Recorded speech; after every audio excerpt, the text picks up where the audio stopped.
네, 오늘은 이제 사무엘하 첫 시간입니다. 사무엘하 1장과 2장의 말씀을 우리가 함께 읽었습니다. 본래 이제 사무엘서는 한 권으로 되어 있던 것이 헬라어 번역에 시작될 때 70인역에서 이제 상권 하권으로 나뉘어졌다 이렇게 말씀드렸습니다.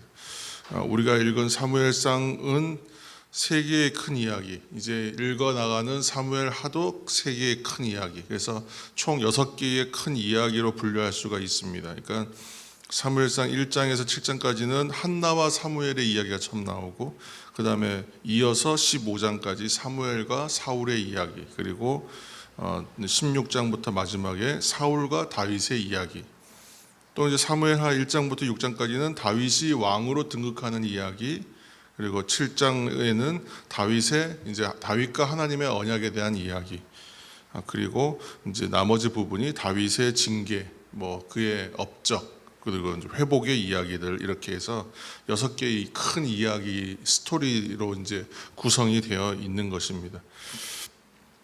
여호수아나 사사기나 사무엘이나 열왕기 같이 모두 우리가 역사서로 구분하는데, 이 역사서를 읽을 때에 성경 전체가 그렇습니다만 역사서를 읽을 때 우리가 흐름에서 놓치기 쉬운 것이 무엇인가 하면 한나, 사무엘, 사울, 다윗 이런 이제 좀 특별한 인물들이 이제 나올 때 우리 그 인물들의 삶이 어떠한가 하고 그 삶에 눈이 가는 게 사실이잖아요.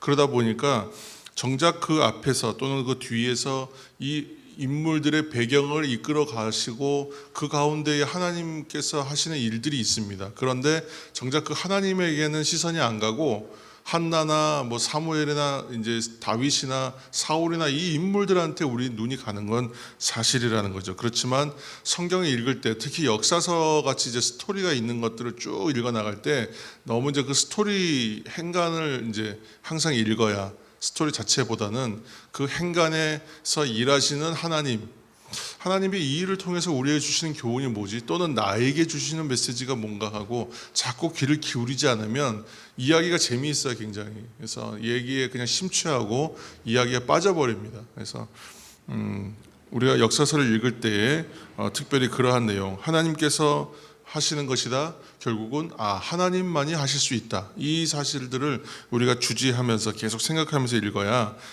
자꾸 이제 빠져나가지 않게 됩니다. 근데 이제 이스라엘 역사 전체를 이제 봤을 때에 이스라엘 백성들에게 신앙과 정서적인 부분, 지금까지도 영향을 주는 가장 위대한 인물이 누구냐? 그러면 대표적인 인물이 선지자로서 아브라함을 꼽고, 또 이제 한 사람을 꼽을 때에 이제 왕으로서의 다윗을 꼽죠. 그래서 이스라엘 깃발이 지금 다윗의 별로 상징되어 있잖아요. 그만큼 다윗은 이스라엘에게 있어서 위대한 왕이고 닮고 싶은 왕이고 생각하게 되는 사람입니다. 그만큼 이제 위대한 인물로 이제 인정을 받죠. 그리고 다윗이 그 사도행전 13장 이하의 말씀을 보면 하나님께서 다윗을 뭐라고 이제 보시는지에 대해서 뭐라고 얘기하고 있냐면 마음에 맞는 사람, 하나님 마음에 맞는 사람, 이렇게 얘기해요. 옛날 성경에는 마음에 합한 자 그랬어요, 그죠? 마음에 합한 자다, 그렇게 인정받고 칭찬받는 것입니다. 그러나 다윗의 위대함이 우리가 지금 보고 있는 스토리의 중심이냐? 그렇지 않다는 걸 이제 말씀드리는 거예요. 다윗은 원래 그냥 이새의 막내 아들로서 양치는 소년이었잖아요. 청소년이었잖아요. 그런데 그 청소년을 들어서 목동으로 있던 자리에서 왕의 자리까지 끌어올리시는 것, 물론 고생은 아주 죽을 고생했지만 그 시간들을 보면 하나님 손에 붙들려서 사용되어지면 목동에서 왕이 될 수도 있다는 걸 보여주는 거잖아요. 그렇죠? 요셉과 같이 죽을 자리에서 세상의 존귀함을 받는 자리까지 하나님께서 끌어올리시는 거잖아요. 그러니까 하나님 손에 붙들리고 하나님이 하시면 이 모든 일도 가능해지는구나, 우리가 이제 이런 교훈을 받는 것입니다. 그래서 사무엘하 그 7장 8절 이제 말씀, 우리가 아직 읽지 않았지만 사무엘하 7장에 가서 우리 7장 8절 한 절만 한번 보시겠습니다. 사무엘하 7장 8절, 우리 구약성경 473면 7장 8절 말씀입니다. 7장 8절. 그러므로 이제 내 종 다윗에게 이와 같이 말하라. 만군의 여호와께서 이와 같이 말씀하시기를 내가 너를 목장 곧 양을 따르는 데에서 데려다가 내 백성 이스라엘의 주권자로 삼고. 아멘. 네가 가는 곳마다 그렇게 너를 세우고 존귀하게 하겠다. 이게 이제 지금 7장이 다윗이 하나님께서 다윗까지 언약을 맺는, 아브라함과 맺었던 그 언약처럼 다윗 한 사람 개인과 언약을 맺는 장면이 그 7장에 나오는 이야기인데, 그 가운데 우리 한 절의 말씀을 보면 이렇게 다윗의 위대함이 아니라 그 다윗을 사용하시는 하나님의 놀라움이 오히려 우리 눈에 이제 들어온다는 것이죠. 사사기서부터 열왕기서, 우리 역사서를 전부 다 보아도 다윗도 사실은 후반부에 가면 이제 뭐 스포일러라 그러죠. 미리 얘기를 드리면 다 아시겠지만 다윗도 실수하잖아요. 다윗도 실패하는 모습과 가까이 가고, 솔로몬도 마찬가지고, 그 이후에 열 왕들도 다 마찬가지. 제대로 100% 하나님 마음에 합한 자, 맞는 자, 온전한 사람이 없어요. 그러니까 사람으로서는 안 된다는 거예요. 솔로몬도 우상 숭배하고 후손들도 비슷하죠. 사람으로서는 소망이 없어요. 그래서 결국은 사람들이 누구를 찾냐 하면 메시아를 기다려요. 그때는 메시아 대망하는 이유가 이제 그렇게 되는 거예요. 그래서 예수 그리스도가 이제 지금 유대인들은 예수 그리스도를 메시아로 인정하지 않는다, 뭐 이렇게 하고 있지만, 결국 어쨌건 메시아를 기다리고 그렇게 이제 예수님을 기다리는 것입니다. 구약의 책에 있는 율법을 다 알고 있었던 사람 중에 하나가 바울입니다. 바울 사도가 사실은 구약에 있는 율법들을 그렇게 퍼펙트하게 아는 사람이에요. 학자이기도 하고. 그렇지만 그 놀라운 학문들을 이룬 사람임에도 불구하고 그가 예수님을 믿는 사람이 되었느냐? 처음에 그렇지 않았거든요. 오히려 예수 그리스도가 메시아라고 하니까 핍박하러 다녔어요.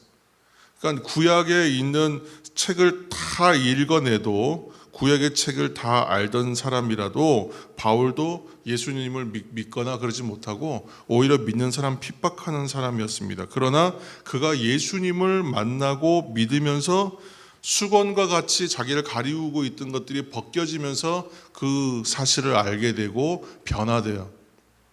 무슨 말씀이냐면, 성경을 읽을 때에, 성경을 우리가 읽어낼 때에 이 성경 전체의 이야기들이 무엇을 말하는지 관점을 갖고 읽지 않으면 읽기 바빠요. 성경을 백독을 해도 그 진리를 깨닫지 못하는 사람들도 분명히 있어요. 왜 그러한가? 성경을 지금 구약에 있는 모든 이야기는 결국은 예수 그리스도가 주 되시는 것을 이제 이야기하기 위하여 초점이 다 맞춰져 있는 거예요. 구약 전체가. 그런데 그 예수 그리스도를 알지 못하고 예수 그리스도를 인정하지 않고 읽으면 성경을 백독을 해도 그 메시지를 발견하지 못한다. 왜요? 바울이 그랬던 것처럼 구약의 율법에 정통하고 구약에 있는 스토리를 다 알고 있음에도 불구하고 그가 예수 그리스도를 알아보지 못해요. 오히려 그 예수 믿는 사람 핍박하러 다녔단 말이에요. 그러다가 예수님을 만나고 나서야 성경이 다시 해석이 된 거예요. 그래서 오늘날의 바울의 신학이 만들어지고, 그게 신약 성경 안에 있는 하나의 신학체계, 거대한 신학체계를 다 완성해내는 시작이 거기서부터 시작되는 것입니다.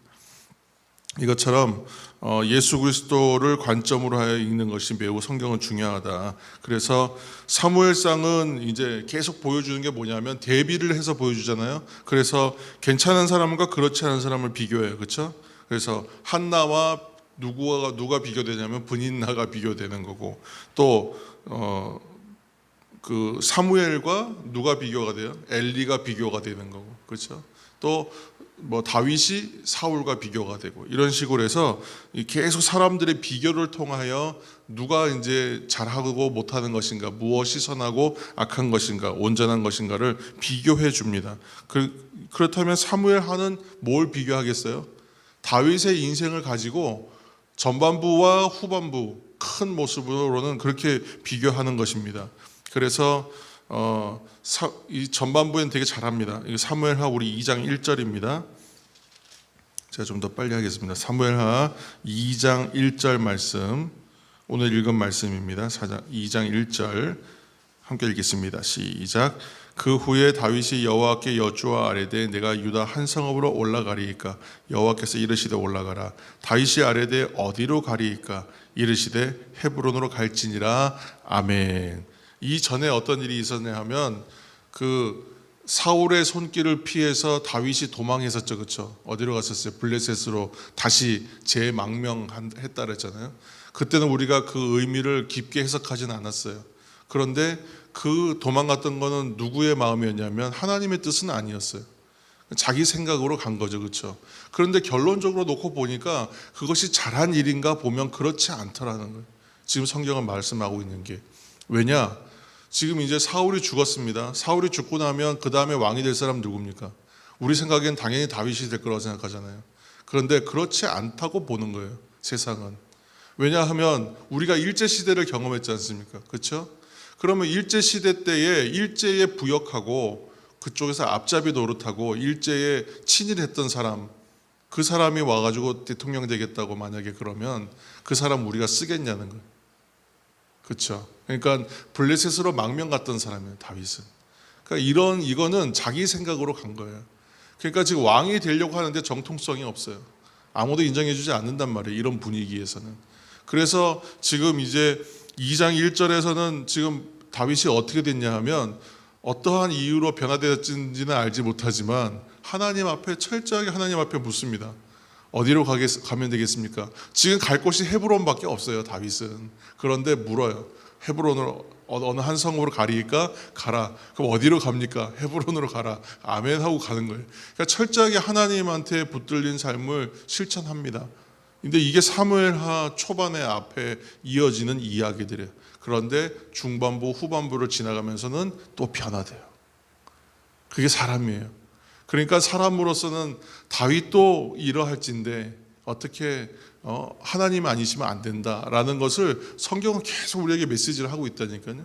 그래서 다윗이 위대한 인물인 것 그 모습도 우리가 보아야 하지만 그러나 하나님을 더 우리가 중심으로 볼 수밖에 없는 것이라는 것입니다. 하나님께서 원수도 사랑하라 이렇게 말씀하시잖아요. 자, 이제 마지막 초점입니다. 그러면 이제 뭐가 중요하겠습니까? 다윗의 이야기를 우리가 한 두 가지 정도 원래 더 보려고 했는데 짧게 제가 보겠습니다. 다윗에게 사울이 죽었다고 소식을 가져온 자가 있어요. 어떤 아말렉 청년이 가지고 옵니다. 1장 14절 15절 이 말씀들이 이제 그 내용들이잖아요. 그런데 이 사람이 가져올 때는 다윗한테 칭찬받을 줄 알고 가져오는 거예요. 그렇죠? 왜냐? 그 당시의 관점으로 봤을 때는 사울에게 계속 죽음에 위협당하고 10년 이상, 15년 정도를 지금 보는데, 그러니까는 청소년기에 15세에서 17세, 18세 사이에 골리앗과 싸우고 그리고 30세에 왕이 되는 거니까 약 한 2, 3년 또는 15년 가까이를 쫓겨다니는 셈이에요, 거의. 그러니까 평생의 대적이잖아요. 원수잖아요. 그러니까 사울이 죽었다는 소식을 다윗은 분명히 기뻐할 거라고 생각해서 자기가 죽였다는 식으로 얘기하면서 공을 이제 칭찬을 받으려고 오는데 그를 죽여버려요. 두 번째, 또 한 사람이 와서 또 물어봅니다. 2장 4절 여러분 보시면 2장 4절 어떤 사람이 2장 4절 중간에 보면 어떤 사람이 다윗에게 말하여 이르되 이래요. 그렇죠? 그러면서 사울을 누가 장사해 주었냐면 길르앗 야베스 사람들이 장사해 주었습니다. 이렇게 살짝 와서 귀에다 흘리는 거예요. 이것도 칭찬받으려고 얘기하는 거예요. 길르앗 야베스 사람들이요. 지금 사울을 시체를 갖고 와서 장사를 지내줬다니까요. 그러면 다윗이 길르앗 야베스 사람들을 그러면 응징할 줄 알았단 말이에요. 그런데 너무 잘했다라고 칭찬해버려요. 지금 뭐냐면 그 다윗의 마음을 아는 사람이 없어요. 그렇죠? 또 이제 나중에 뒤에 가면 또 그런 얘기가 또 나옵니다. 바로 요압이 또 실수하는 장면이 또 나와요. 그 이야기들이 왜 나오냐면 다윗이 지금 어떤 마음이고 어떤 성품을 가졌는지를 알지 못해요. 측근들이, 주변 사람들이 모르는 거예요. 이것처럼 우리도 마찬가지죠.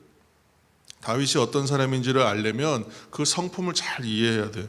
그런데 그것처럼 우리도 지금 하나님을 알아야 되는데 하나님을 잘 알지 못하기 때문에 어떻게 보면 초점에 빗나간 일들을 하면서 우리가 살 수도 있다는 거예요. 이건 내가 하나님 앞에 칭찬받고 인정받는 일이라고 생각하면서 하지만 때로는 지금 다윗 앞에 고하는 그 사람들처럼 우리가 되게 방향이나 번지수가 틀린 이야기를 할 때가 분명히 있다는 겁니다.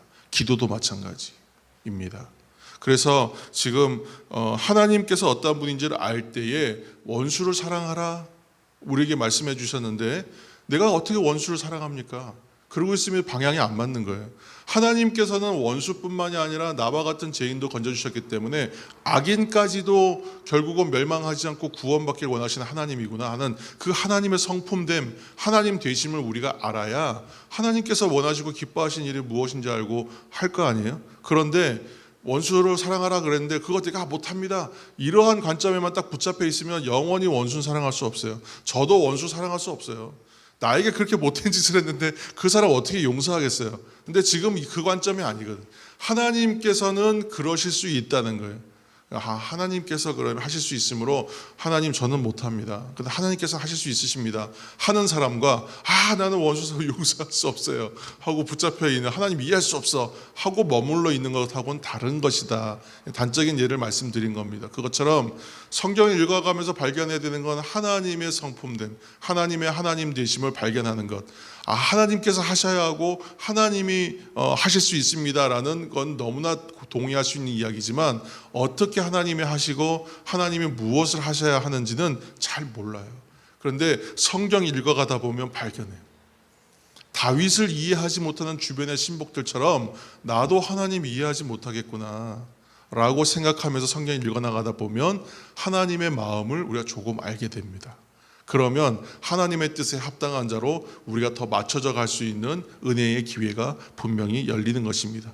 우리가 사무엘상 하 역사서를 읽어나갈 때에도 그 행간에 계시는 하나님을 발견하면서 하나님이 어떠한 분인가를 알아간다면 하나님의 뜻에 더 합당한 자로 우리도 서 나갈 수 있다는 말씀입니다. 오늘 그러한 시작으로서 사무엘하가 시작되었습니다. 우리가 다시 한번 하나님의 성품을 깨닫고 하나님의 뜻을 발견하는 우리가 되기를 바라고 하나님의 뜻에 합당한 인생으로 살아가는 우리 모두가 되기를 예수님의 이름으로 축원합니다.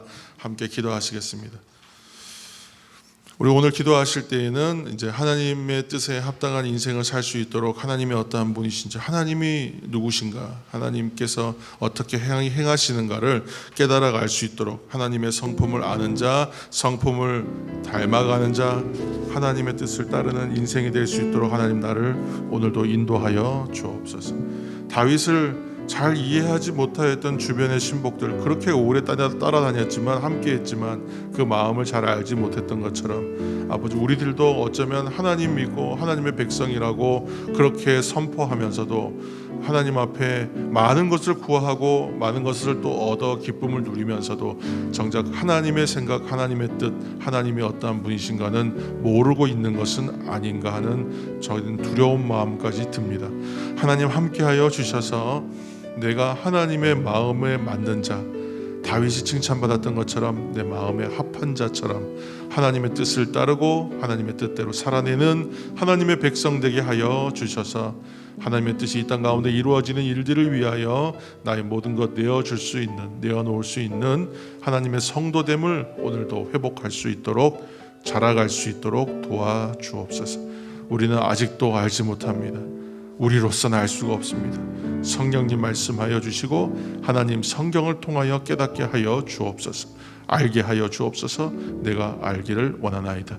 간절한 마음으로 이 시간 함께 기도하며 나아갈 때에 또한 우리 성도들을 위한 중보의 기도, 환우들을 위한 기도, 특별히 또 이제 내일부터 또 다시 이 2차 항암하시는 우리 이경숙 권사님 위해서 우리 간절한 마음으로 함께 이 시간 기도하며 나아가겠습니다. 함께 기도하겠습니다.